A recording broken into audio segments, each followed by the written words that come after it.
Aí vocês dão ok lá no chat. Bate-papo.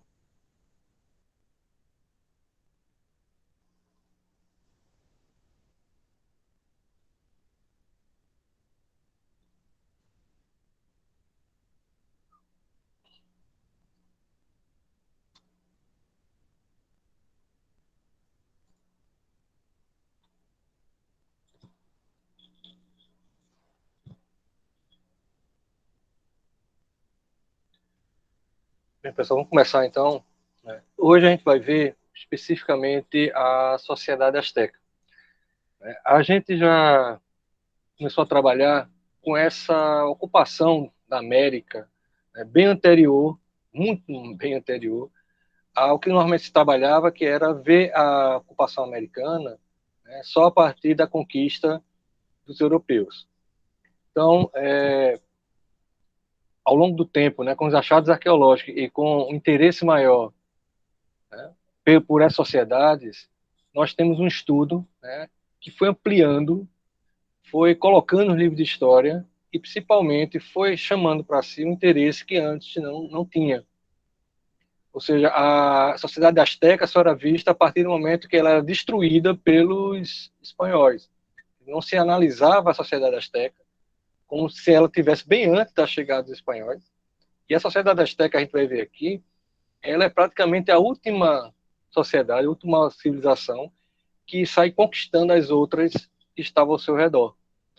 Então, os astecas, né, se vocês virem aqui nesse quadro que a gente já tinha visto na segunda aula, né, na aula realmente sobre a ocupação da América, vocês virem aqui, os astecas estão na última rabeirinha aqui, na parte da direita, né, por volta de 1235, quando se data a ocupação, né, ou pelo menos a fundação da cidade de Tenochtitlan, que era a capital dos astecas, no Lago Texcoco, onde exatamente hoje é a cidade do México.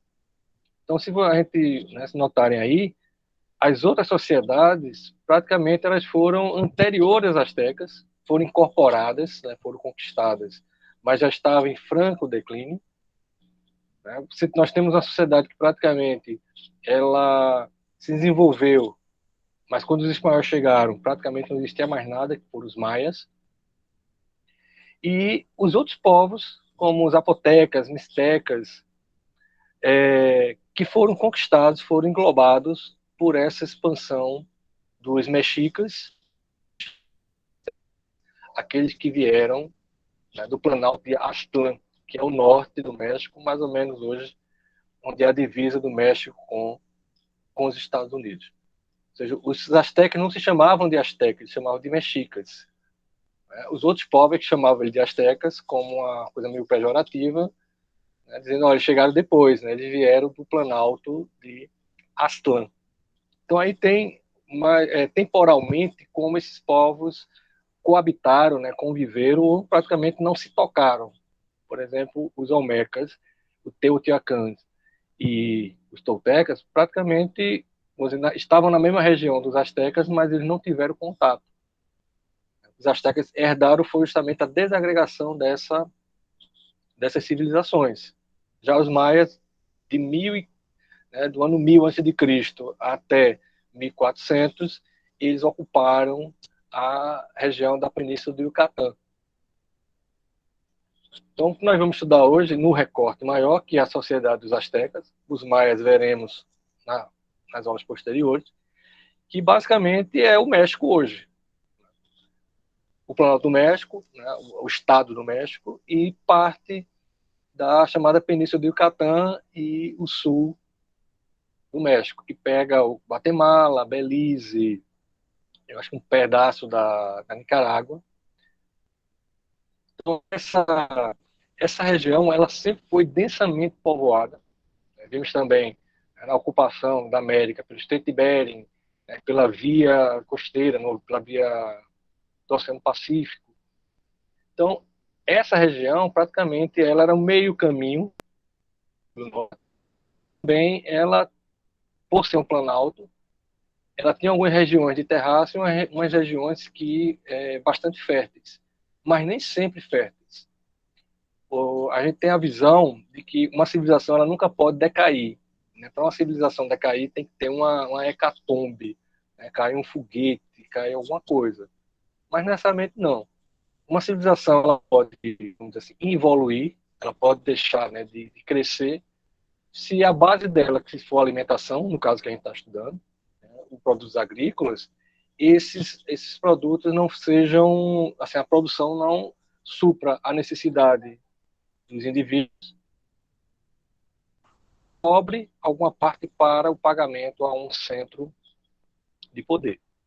Então, essa região da Mesoamérica, ela vai ter vários povos, ela vão ter várias civilizações, várias sociedades, mas vamos fazer o recorte, o tradicional, que é trabalhar com os astecas, já que eles herdaram, vamos dizer assim, as derrotas e o declínio das outras sociedades, praticamente, seja por um declínio que já vinha pela baixa produtividade, seja pela conquista militar. Os astecas sempre tiveram esse poder militar como forma de crescimento, né? Ora cobrando tributos, ora invadindo e atacando literalmente, né, a sílex, né, que era a pedra que eles usavam, e a ardósia. Né? Há uma divisão, basicamente, dos povos que ocupavam essa região. Aquela primeira imagem, né, da linha sinótica, né, do quadro do tempo, mostra como esses povos estavam localizados temporalmente. Mostra como esses povos estavam localizados, aí sim, espacialmente. Veja que pega todo o Planalto do México. Aqui, à esquerda, na parte verde, os maias, e na parte direita, desculpa, a parte direita os maias, na parte esquerda, a região do Planalto Central,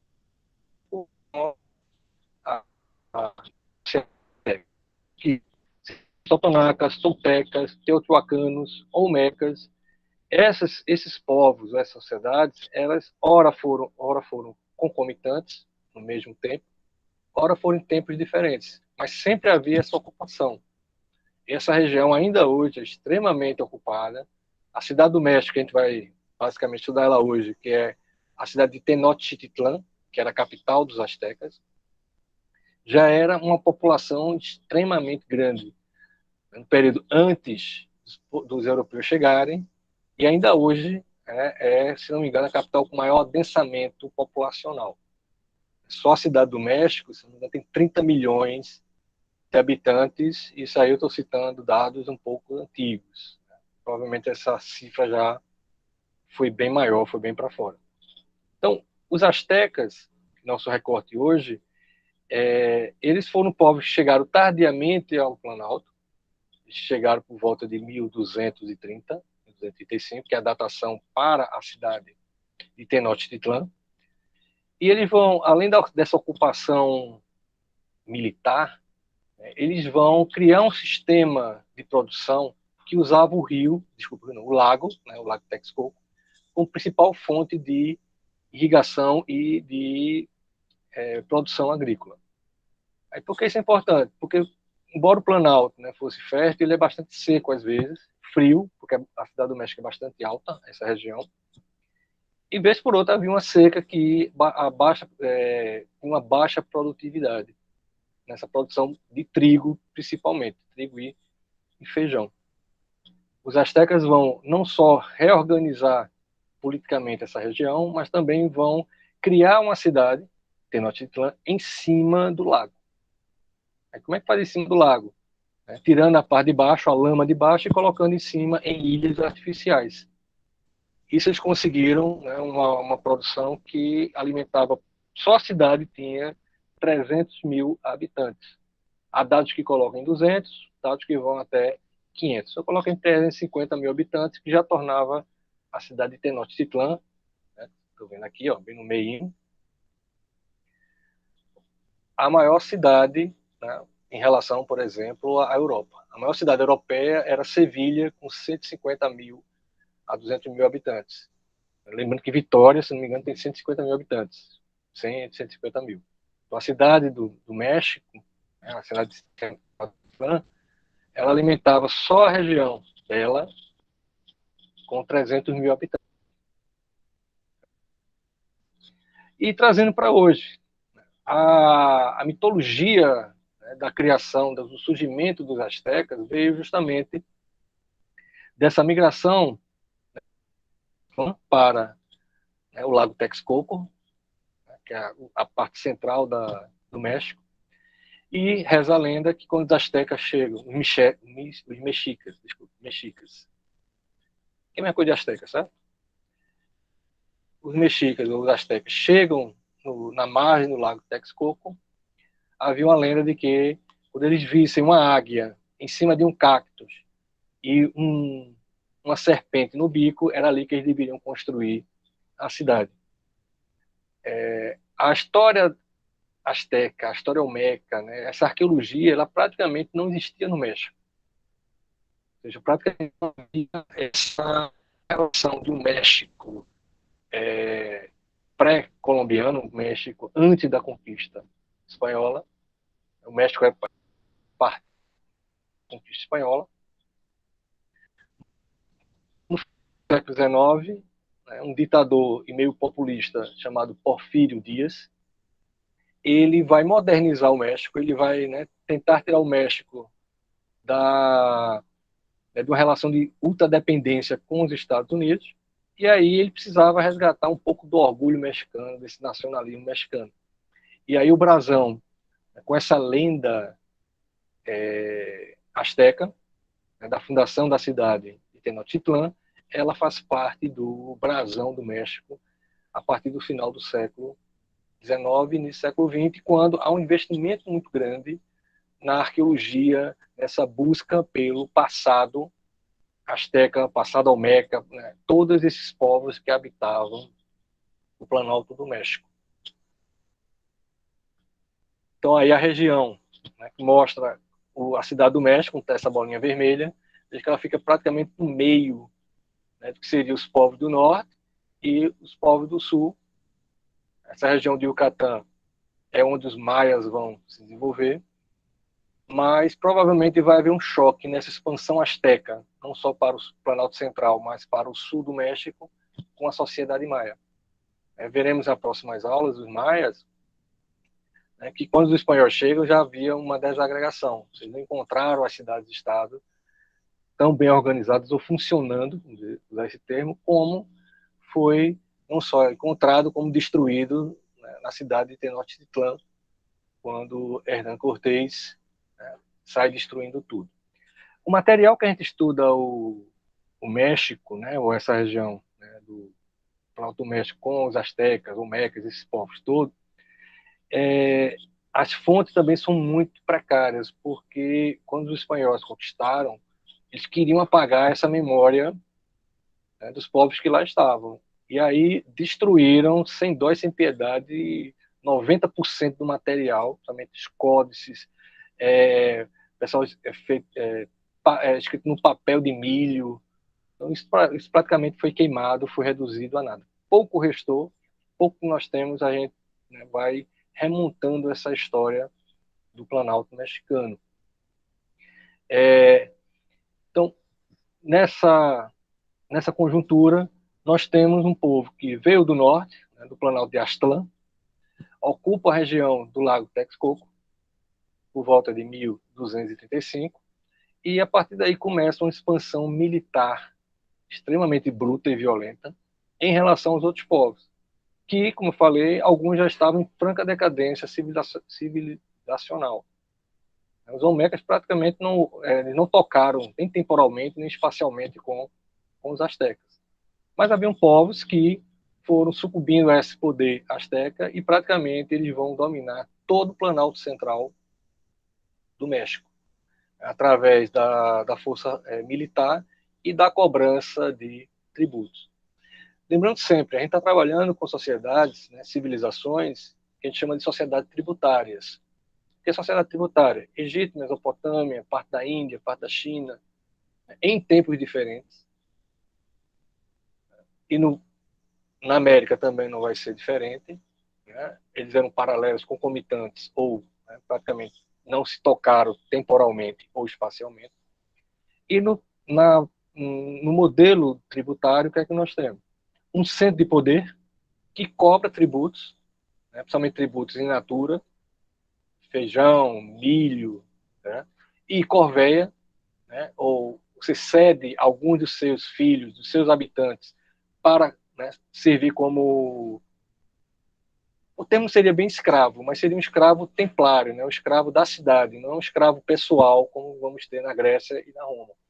Certo? Era mais um servidor do Estado, né, que era um tributo também. Então, pagava tributo tanto como produtos agrícolas, que a gente chama in natura, como corveia, que é o trabalho obrigatório para pagar uma dívida ou para pagar uma derrota militar.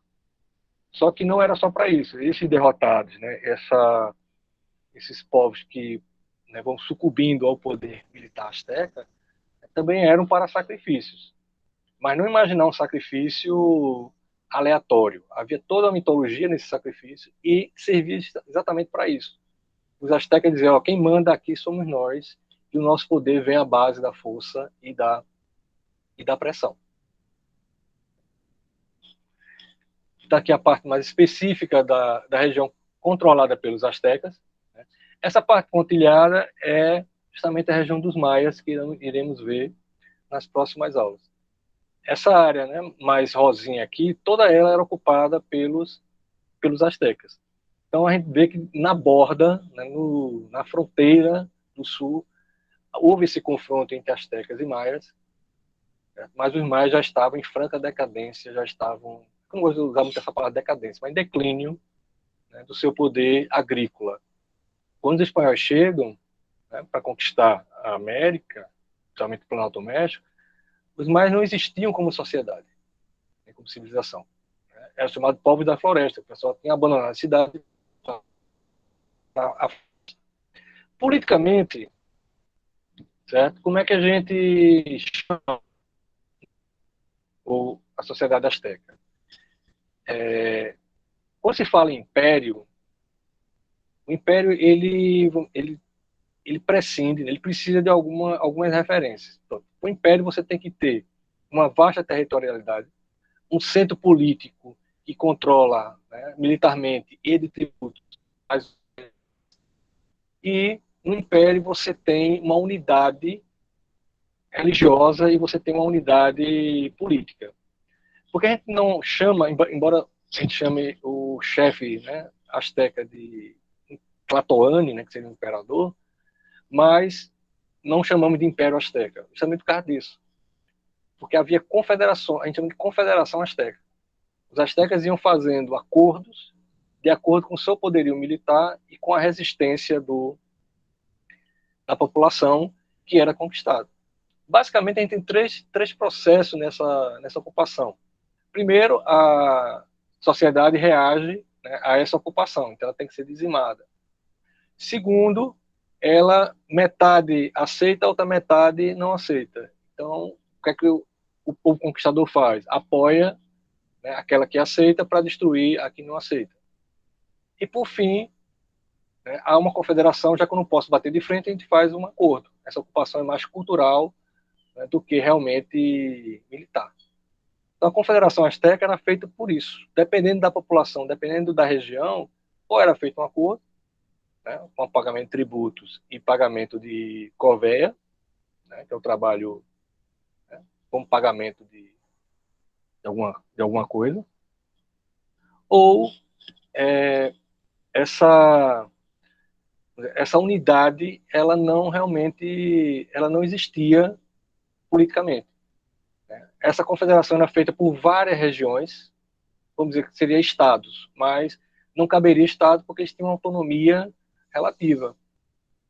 Então, como é que se chama? A gente chama de alteplete, né? Que eram várias regiões que a estrutura básica era o seguinte: uma comunidade agrícola que paga tributo a um templo ou a uma fortificação. Esse atélpete paga a outro maior, sucessivamente até chegar ao atélpete maior, né, a região maior, que era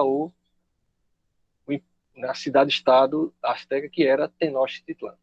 Então chamamos, né, da sociedade asteca, sua organização política de confederação Azteca.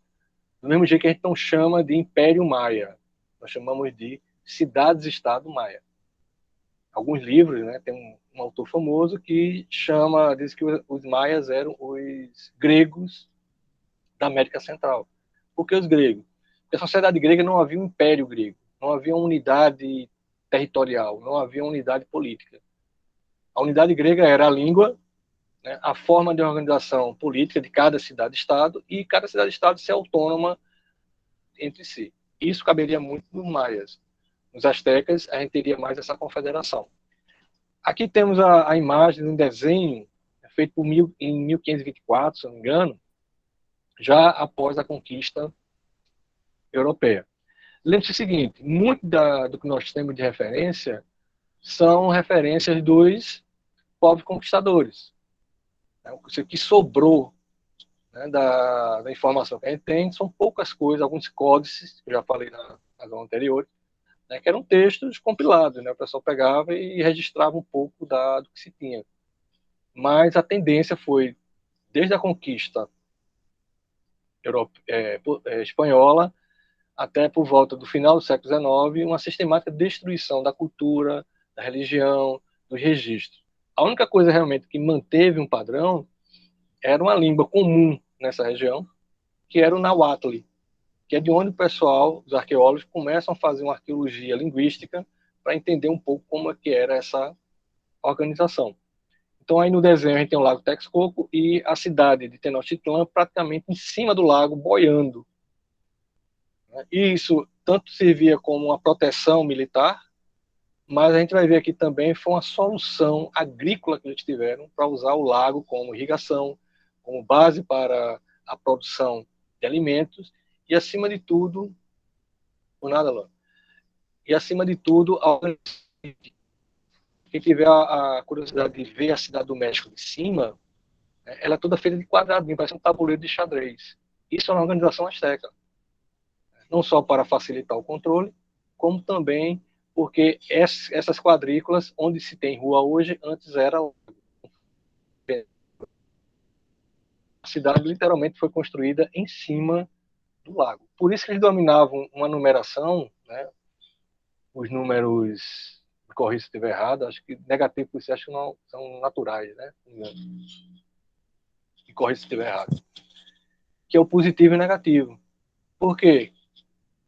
A linha zero, que era outro número que praticamente os europeus só vão entender depois, por volta de 1400, alguma coisa, com contato com os árabes, mas os astecas já tinham essa numeração. O zero era a linha d'água, o negativo estava abaixo do rio e o positivo estava acima do rio. Aí por que eles precisavam disso? Porque estava chutando em cima em ilhas artificiais. Hoje o México, quando sofre um terremoto, o terremoto tem uma destruição maior do que deveria, porque justamente ele está em cima de um lago. Então, estivesse em cima da gelatina. Então, o que seria? Balançou e parou? Não. Ele balançou e né, a água, né, a lama que está embaixo, fica vibrando. Isso hoje. Na época dos astecas, isso era assim, não havia essa preocupação, porque ele estava boiando. Então, balançava, estava, né, dentro do mesmo nível. Então, é o Lago Texcoco, no 1524, depois da conquista, né, a conquista em 1500. Aí temos o desenho da cidade de Tenochtitlan, que era a capital asteca, e era o tínhamos duas torres aí no meio, dá para ver, acho que é a Torre da Serpente e a Torre da Águia, aquela coisa né, do brasão mexicano, né? A águia bicando a cobra. E onde eram feitos sacrifícios. Esses sacrifícios eram justamente os astecas dizendo: eu estou aqui, estou mandando e posso fazer isso. Certo? E quem era sacrificado era sacrificado ritualmente. Mas isso era extremamente violento, porque a sociedade asteca ela era baseada na militar. Quando os espanhóis chegam, 150 espanhóis, né, destruíram uma cidade de aproximadamente 200 e coloca 350 mil habitantes. Você tem dados de 200 mil, já vi dados de 500 mil. Na cidade do México, por volta de 1520, tinha só a cidade, né, só Tenochtitlan, 350 mil habitantes. Já colocava ela maior do que qualquer cidade europeia, né, perdia para o do Oriente, mas no Ocidente, principalmente na Europa Ocidental, não havia cidade com esse porte. E vocês notarem aí, a cidade fica dentro do lago. Ela boia, né? Essa particularidade também vai ser pela forma de agricultura que era feita nessas ilhas artificiais chamadas de chinampas. Né? A qualidade, né? Foi tão eficaz que praticamente não havia fome nessa região. E antes tinha, às vezes, o Planalto, por ser uma região muito seca, né, havia vários momentos onde houve várias estiagens que levaram à decadência, ao declínio de outras sociedades. A organização política dos astecas, ela seguia, né, o padrão do modo tributário, né, uma elite militar e sacerdotal, né, uma casta no meio, uma casta não, desculpa, uma classe no meio de artesãos e comerciantes, né, toda a cidade prescinde disso, e na base você tinha o que a gente chama de calpuleque, ou calpule. Calpuleque era quem morava no calpule, a terra comunal. Então você tinha a terra comunal que produzia trigo, produzia alimento. Essa terra comunal pagava tributos a uma teple menor, quer dizer, fosse uma cidade-estado menorzinha, um centro de poder menor, e esse centro de poder pagava tributo ao maior até chegar na cidade de Tenochtitlan. Então, você tinha essa organização. Escravo não é bem um escravo pessoal. O escravo era um pagamento de tributo ao templo. Então, normalmente era um servidor, servia para limpar canal, trabalhos que o camponês, né, basicamente, não fazia. Aí, no códice que temos ao lado, né, mostra a ascensão de um indivíduo. Ele ascende na sociedade asteca pela participação no exército e também, né, pela cobrança de tributos aos prisioneiros que ele pegava. Então havia também uma mobilidade social muito grande. Aqui ao lado temos um registro, uma nota fiscal de pagamento de tributo. Né? Esse registro é de um alteple, ou seja, uma região autônoma, né, que pagava tributo aos astecas. Então, dizendo, não, você pagou tantas pele de onça, trigo não, desculpa, milho, provavelmente batata, pena, animais. Então, tudo isso servia como um pagamento de tributo. Fora, logicamente, pagamentos de pessoas. Né? Pessoas iam como pagamento dessa obrigação para com o governo central.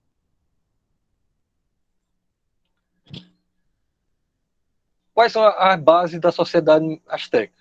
Né? A base política e, né, a base econômica. Primeiro, a gente tinha o Altetli, que pode ser resumido como Estado, né? Uma região centro de poder e que cobra tributos às comunidades que estão sob seu domínio.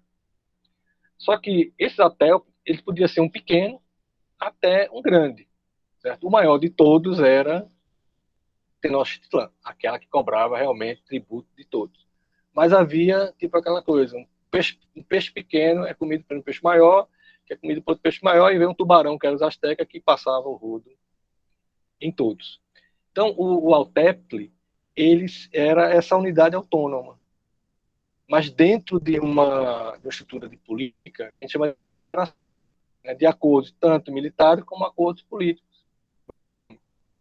Então, essa é a base da sociedade asteca. Onde você tinha o menor Altep, maior, esse Estado, né, essa unidade política que controlava a outra. A outra estrutura é o chamado Calpule. Né? Calpulé, que era aquele que vivia no Calpule. Calpule era terra comunal.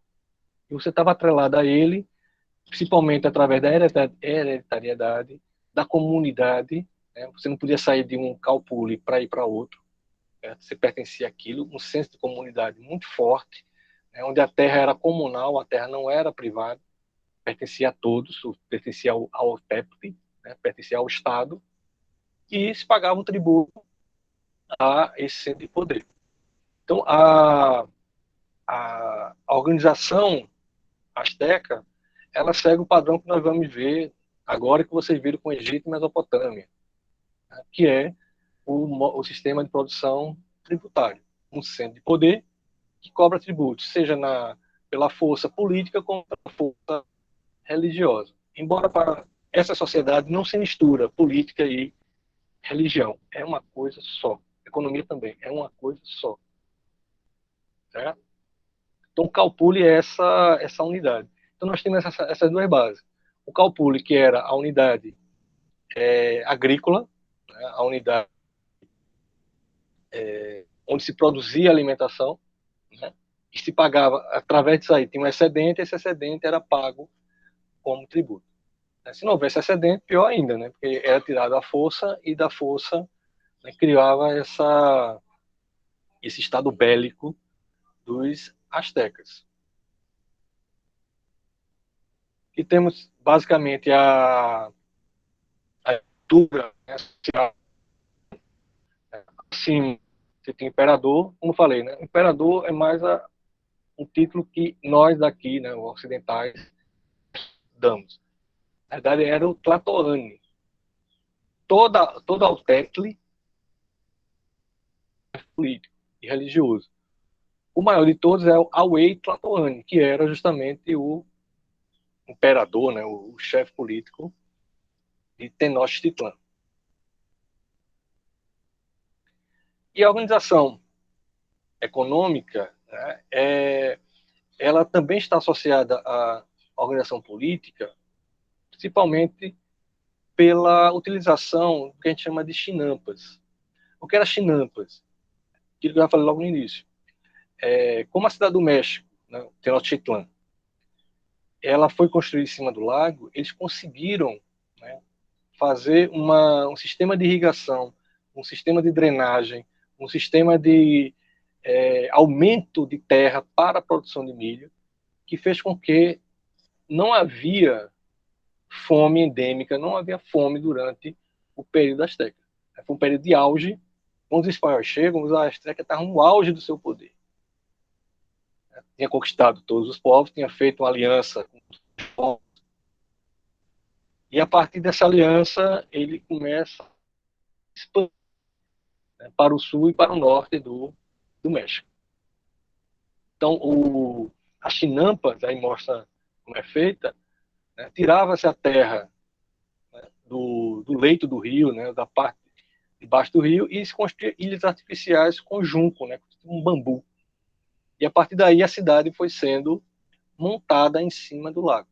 E como eu falei, enquanto em outras regiões você tinha uma escassez de água, uma infertilidade, nesse período os astecas conseguiram, né, não só alimentar 350 mil pessoas, como dominar essa região. O comércio que era feito, né, era com esses produtos de excedente. Quando os espanhóis chegam, havia uma classe que estava enriquecendo, que eram os postecas, que eram os comerciantes. E o interessante desses postecas é que eles não poderiam demonstrar poder. Eles tinham que usar roupas piores do que os nobres, eles tinham que andar pela cidade só em determinados horários, porque era um poder que estava surgindo. Quando os espanhóis chegam, são os postecas, os comerciantes ganhando mais poder, e os astecas praticamente dominando todo o Planalto do México. E aqui, por fim, um resumozinho do que a gente viu, certo? Você dá uma olhada depois. Certo? Lá, tem, no sala de aula, tem um formulário para vocês fazerem a atividade. O formulário serve como presença também. Ok? Então é isso. Alguma dúvida, pessoal? Alguma dúvida da atividade que temos para hoje, que é do podcasting? E aí?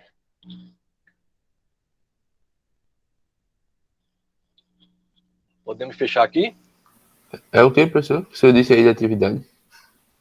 Nós temos a atividade que está lá, de hoje, e tem uma que é para ser entregue hoje, que foi da semana passada, só lembrando. Que é do podcast. Ok? Aí tem duas para hoje? Ou só uma? Não. Hoje tem a da aula de hoje, que é para entregar semana que vem. E tem a da semana passada, que é para entregar Sim. até hoje de meia-noite. Uhum. Beleza? Tá certo. Para a gravação aqui.